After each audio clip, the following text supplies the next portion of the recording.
ఈ రోజు నిఫ్టీ 50 వచ్చేసి 23,344.75. సో ఓవరాల్ గా 141.55 పాయింట్స్ పెరిగింది. సెన్సెక్స్ వచ్చేసి 77,073.44, 454.11 పాయింట్లు పెరిగింది. గిఫ్ట్ నిఫ్టీ వచ్చేసి 23,459, 105 పాయింట్లు ఎక్కువలో క్లోజ్ అయింది. సో ఎఫ్ఐఐడిఐ యాక్టివిటీ చూస్తే ఎఫ్ఐఐస్ వచ్చేసి క్యాష్ లో 4,336.54 కోట్లు సెల్ చేస్తే డిఐస్ వచ్చేసి 4,321.96 కోట్లు బై చేశారు. ఇండెక్స్ ఫ్యూచర్స్ లో ఎఫ్ఐఎస్ షార్ట్స్ క్రియేట్ చేశారు అండ్ ఇండెక్స్ ఆప్షన్స్ లో వచ్చేసి లాంగ్స్ లో ఉన్నారు. స్టాక్స్ ఫ్యూచర్ లో కూడా 421 కాంట్రాక్ట్స్ లాంగ్ లోనే ఉన్నారు. Economic news update. So present గా మనకున్న మేజర్ ఎకనామిక్స్ న్యూస్ అప్డేట్ అయితే వచ్చేసి ఈ రోజు Donald Trump oath taking ceremony యొక్క అప్డేట్స్ వస్తాయి మనకి మార్నింగ్ కల్లా. సో దాని రిలేటెడ్ గా మనం చూసినాక డిస్కస్ చేద్దాం.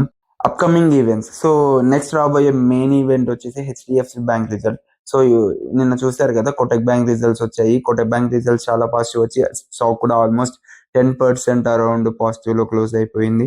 సో అలాగే హెచ్డిఎఫ్సి బ్యాంక్ రిజల్ట్స్ కూడా పాజిటివ్ గా వస్తే that may be turning point for Bank Nifty again to reach their all-time highs. So as per money control update ప్రకారం నిఫ్టీ యొక్క సపోర్ట్ అండ్ రెసిస్టెన్స్ డిస్కస్ చేద్దాం.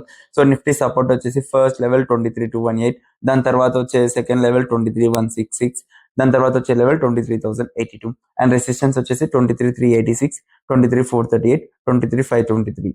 So bank Nifty యొక్క support and resistance levels చూద్దాం. Bank Nifty support level వచ్చేసి 48,859 is the first level, 48,631 is the second level, 48,261 is the third level. Resistance వచ్చేసరికి 49,598 first level, 49,826 second level, 50,195 third level. So ఇవి money control update ప్రకారం ఉన్న levels అన్నమాట. So traders ఎవరికైనా సరే ఈ లెవెల్స్ అనేవి చాలా హెల్ప్ అవుతాయి. Try to follow this levels for sure. And commodity updates చూస్తే క్రూడ్ ఆయిల్ వచ్చేసి 105 పాయింట్లు పడిపోయి 6,615 రూపాయల దగ్గర క్లోజ్ అయింది. గోల్డ్ వచ్చేసి 538 పాయింట్లు పడిపోయి 78,550 దగ్గర క్లోజ్ అయింది.